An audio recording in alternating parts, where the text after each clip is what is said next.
Hey Waffle Gang, I do hope you're well. My name is Mark and today we're checking out some more relationship stories, and if you do love a Reddit story, why not consider hitting that like, subscribe, maybe that notification bell too. Let's crack on with today's first story, which comes from a throwaway account and says, am I the arsehole for telling my father I'll cut ties with him if he doesn't come to my wedding? Throwaway because my younger sister knows my main account. My 26 female father, 59 male, is a slightly known musician in my home country. Due to his career, he missed out on most of my milestones while I was growing up.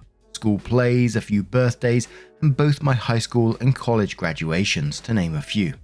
Most of the events he was informed of months in advance and cancelled on me either weeks or days before.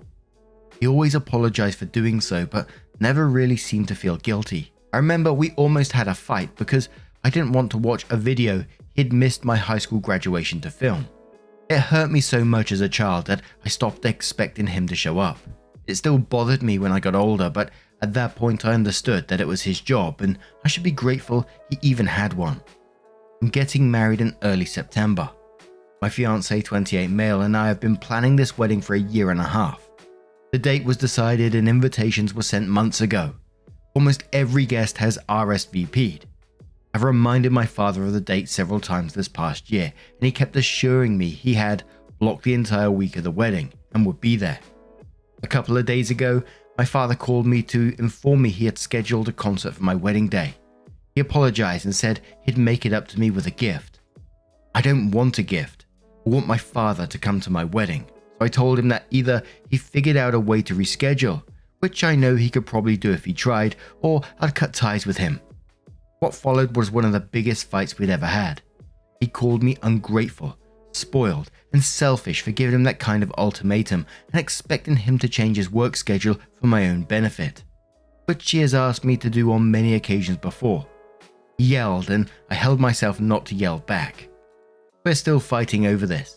Most of my family is on my side, though both my mum, divorced from my dad, and my fiancé have warned me not to make any moves I might regret. My sister, 20 female, is on my father's side, which doesn't surprise me. I love my father and I really don't want to stop talking to him, but I'm done with him expecting to be able to miss out on my life with no consequences. That being said, I'd be lying if I said that I don't feel guilty. Just writing this all down made me feel like a huge brat. Am I the arsehole? Edit. Thought I'd clarify some things. My mum and my fiancé are 100% on my side. They told me to be careful because they know I don't really want to go no contact. Also, my mum has barely spoken to my father in almost 20 years, and my fiancé is with me because we love each other, not because who my father is. My father is not a struggling artist. He's been in this line of work since before I was born. I wouldn't consider him rich, but he lives more than just comfortably. If I thought he couldn't afford to reschedule a concert, I wouldn't blame him for not being able to come to the wedding. And yes, he paid child support and provided for both me and my sister. I do have other people who can walk me down the aisle. My stepdad, which would make my dad furious, so I might do it purely out of pettiness. And at least two of my best friends would be more than willing to. My father isn't paying for any part of the wedding. He offered to, but I declined. I don't live with him anymore, and both me and my fiancé have good jobs.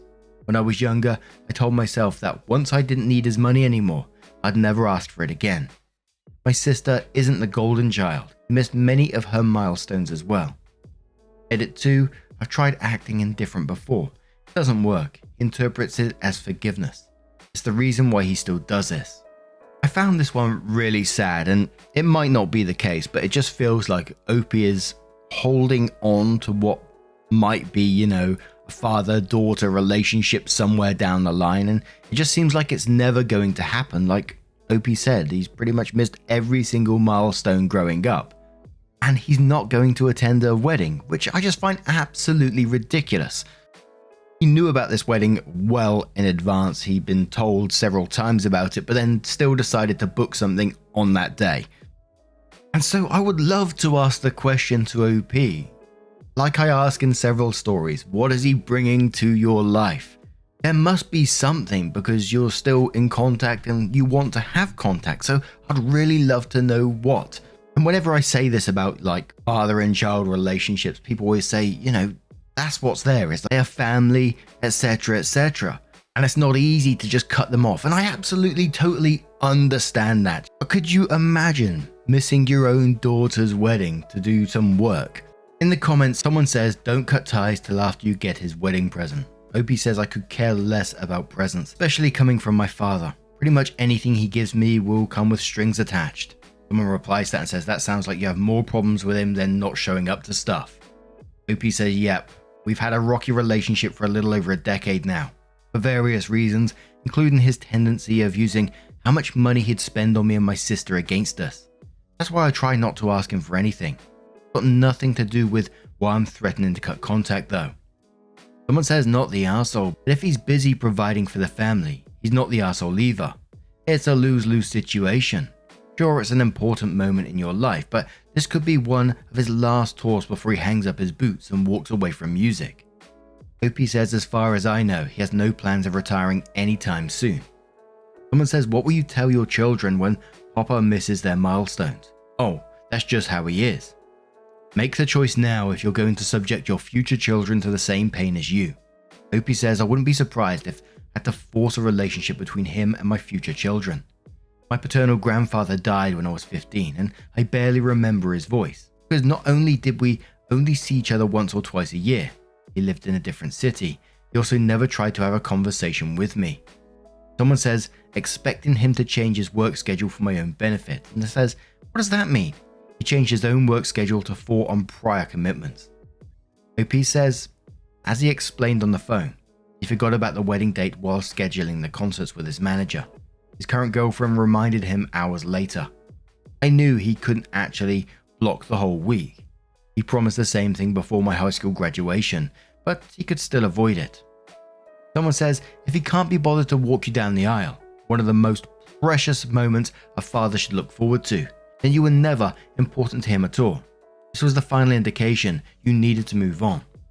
OP says, before he cancelled on me, he specifically said he wanted to walk me down the aisle. I didn't want him to. I hate the whole giving the bride away thing, but I'd agreed because I thought it would be important for him. Someone says, I need to ask if your father has not missed much with your sister, and that's why she's taken his side. Was he available at her milestones? Opie says nope, he missed most of hers as well. My sister keeps taking his side for 3 reasons. She still lives with him. She's been belittling me since she was in elementary school. This is probably my fault, but I've been sheltering her from these things her entire life. The only reason why our father went to our high school graduation was because I berated him. As a teen, I took over her fights with him and played mediator whenever I had to. Basically, she never had many problems with him because of me. She doesn't know half of what I've done for her, and I don't really want her to. The specific concert is in a smaller city. For these, he can usually reschedule until ticket sales are announced, which they haven't been yet. There is some bureaucracy involved, which is why I've never asked him to do so before, but it is doable. He is doing well financially. He's been on 4 vacations to a nearby town he likes this year alone. He paid for my education and then is still paying for my sister's. He's not Scrooge McDuck or anything, but rescheduling the concert won't affect him too much. So OP did update the post and they said, hey guys, a lot has happened, but I'll try to keep this short.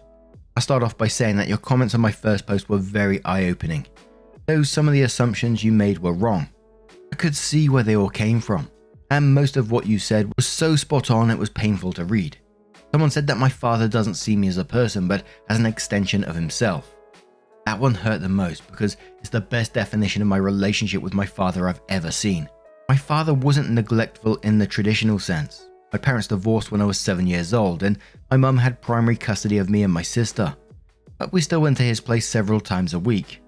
My mother is a teacher and couldn't raise us on her salary alone, so he was our main financial supporter, even after the divorce.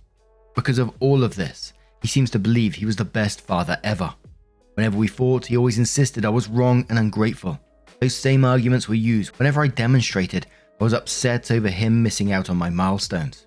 In his head, for instance, I couldn't get angry if he missed my high school graduation or if he didn't pay attention to any of the projects I developed in college, because he was the only one paying for my education. I decided to stop complaining about this when I was younger, having realized I wouldn't be able to get him to see my side. This wedding incident felt like a turning point though. especially since he wasn't paying for anything this time. It made me accept that he doesn't care how much he contributed anymore, but still believes I don't have the right to be upset. I now realize there's no winning this. If he doesn't come, I'll be devastated. If he does, I'll always remember I had to force my own father to come to my wedding. At this point, I'm not even sure which is worse. A few days ago, I had a discussion with my father over the phone, in which I expressed all of the above and more.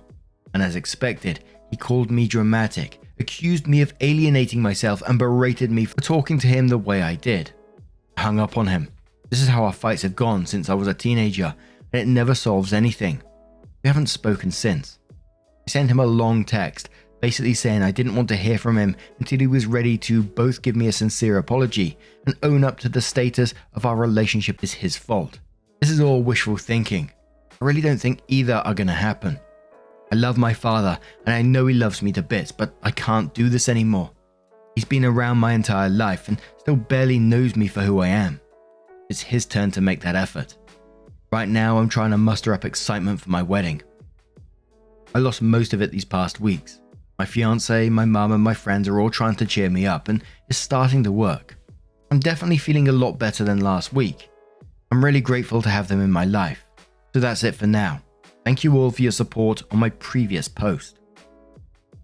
Someone asked some questions to OP after and said, an alternative to your dad walking you down, what about the mum and sibling that you mentioned? OP said my mum may be, definitely not my sister. I'm also considering my stepdad. Truth be told, I never really wanted to do that part in the first place, so we'll see how it goes. Someone said I want to say it might be best to have some therapy alone or with your new husband to learn and stop getting hurt by your father. OP says yeah, I'll look into therapy. I refused to for a long time because I hate the whole opening up thing, but now feels like a good time to start. Someone says he will come running if you decide to have kids, but be careful and remember how he treated you. He will do the same to your kids. OP says that worries me too. My paternal grandfather was so aloof I have no memory of his voice. He died when I was 15, nor do I remember having a conversation with him. He knew that was his fault and expressed regret, but not to my dad, who always idolized him. I think about having children frequently, but I never imagined my dad as a grandfather, because I have no doubt he wouldn't recognize those mistakes.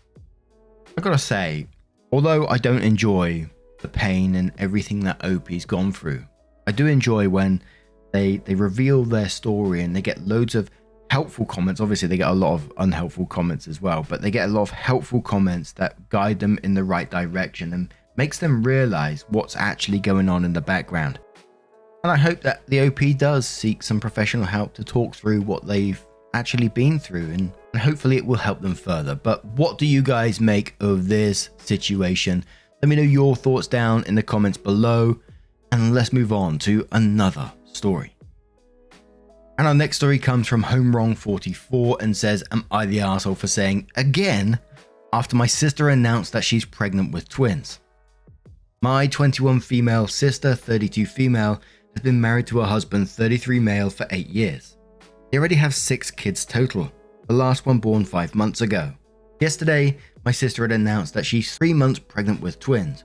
While everyone was congratulating her, I said out loud, oh my god, again! Can't your stupid husband leave you alone? I didn't mean to say it out loud, but it slipped out and my sister looked at me angrily and literally dragged me into another room and asked, why the fuck did you say that? I told her that she and her husband have been pregnant every year for the last 8 years and that she needs to take a break. I was worried about her having so many babies in such a short time. I didn't want anything bad happening to her. She then said, how about you leave us alone and worry about your own shit? This is my life, so fuck off. My mother told me that I should apologize for being rude, but I told her that I won't apologize for showing concern. But now I just can't help thinking that maybe I was being an arsehole and sticking my nose into other people's business. I was just worried, but maybe I was being a jerk. Am I the arsehole? Edit. Yes, I do babysit my sister's kids sometimes, and all 6 of them at the same time whenever they need me to, and if I'm available. They pay me $30 to $50 an hour, but their kids are pretty destructive and they don't respect other adults like they're supposed to. So it's a full chore watching after them. I'm aware that the stupid husband comment was inappropriate, but I have almost no filter and my stupid mouth says shit before my brain can stop it. And I've seen some comments talk about the ages and assuming my sister is 21. I'm 21, my sister is 32, and her husband is 33. And in the comments, OP left this comment as well, saying, I inadvertently said it out loud instead of simply thinking about it. I know, I should have made sure that my big mouth didn't open. I remember we covered a story, it must have been over a year ago now, with the same kind of situation and people talking about, how it's, I don't know, morally not right? I don't know if that makes sense. But basically having too many kids, so you can't give them all enough attention because, there's just too many. And I'm sort of guilty of saying, oh my God, again, about a family that I know, obviously not to their faces, which OP did in this situation, but I definitely said it, I definitely thought it, so I could be guilty of being an arsehole myself. But this family, the one I'm talking about, has 8 children, and one of their children has just had 2 children. I mean, they're spawning like anything. I mean, it's not my business, keep your nose out of it, Mark, but you certainly hear about it and you see these kids all over the place near where I live. And I do think to myself, how do you care for all those kids? I can barely look after myself. But Tube Sweater Guru says you're the arsehole and quotes, I said out loud, oh my God again, and then says rude and arsehole behavior, but somewhat understandable. And then quotes again saying, can't your stupid husband leave you alone? And then says, what is wrong with you? You said this out loud and still think you may not be the arsehole. Get out of here with that nonsense. Faslop says, in my opinion, not the arsehole. That's too many kids to give adequate care to, and being pregnant consecutively for that long probably is really hard on someone's body and mental health, whether they want to admit it or not. Mother Tradition replies to that and says, if OP finds those potential problems concerning, she shouldn't have a large family. This is her sister's choice, and she seems happy having a lot of kids. Fatslops replies to that and says, and what about the kids? Does anyone ask the actual children how they feel about it? Does it matter? I grew up with 7 siblings and I can tell you, you simply do not have adequate time to care for each child after kid 4. There was so many times I needed my parents to actually be there and care about me and my health, but they couldn't because they spread themselves out too thin. There's a lot of emotional neglect and children raising other children in big families. Busy Shrew says, okay, I admit it, I laughed when I read OP's post. I mean, you probably blurted out loud what a lot of people would be thinking. But yes, OP, you're the arsehole, and your mother and sister are right. It's not really your business, and it was a rude thing to say. You're still very young, and I'm sure they will forgive you, but you might want to explain that you were not ill-wishing these new babies, and that you will welcome them with love. And one more comment from Yankee Blue who says not the arsehole. I'm sorry, but I'm not one of those people that would hide my concerns if I don't think the pregnancy is good for them. Maybe your delivery was harsh, but it sounds like it was unintentional and it really did just slip out. I didn't exactly have that reaction, but had a relative get pregnant recently and I'll be honest, I thought it was a bad idea for it to be so soon where they currently were in life. I didn't exactly go negative, but I just didn't respond to the news at all for what felt like an eternity. This was probably 10 or 20 seconds in reality. Point being, people may not like it, but I think you're allowed to have concerns about it. But you might have to distance yourself from them if you won't drop it. And there was a lot of back and forth on this one, about one bringing too many children into the world, another one, it's absolutely none of anyone else's business. A lot of people obviously saying OP is the arsehole for saying what they said about the stupid husband, etc, but OP did update the post, and they said, I apologized to my sister for insulting her husband and making that rude comment, but I told her that I'm still worried about her having so many kids back to back, and that just concerned in general about her health and well-being. She actually forgave me. She said it's because 1, I'm her youngest sister, 2, she knows about my problem with keeping my thoughts to myself and that I'm working on myself, and 3, she knows that I am concerned for her and she appreciates it. But she assured me that she's fine and said this pregnancy wasn't planned and her husband plans on getting a vasectomy because they both want this pregnancy to be the last. For those asking in the comments, she and her husband can afford to have kids. He runs a very successful business and is still a co-partner with her best friend in the company that they both started before she got married. How she manages to juggle being a full-time mum and work here and there is beyond me, but she does. That's why I babysit sometimes when the nanny isn't available 24/7. Her husband was the one who initially wanted a big family, and my sister just went along with the idea. But that's their business. I've been sat here, you know, like absolutely their life and all that kind of thing. But I've been sat here trying to imagine what it would be like with like 8 kids in the house. How would you deal with that?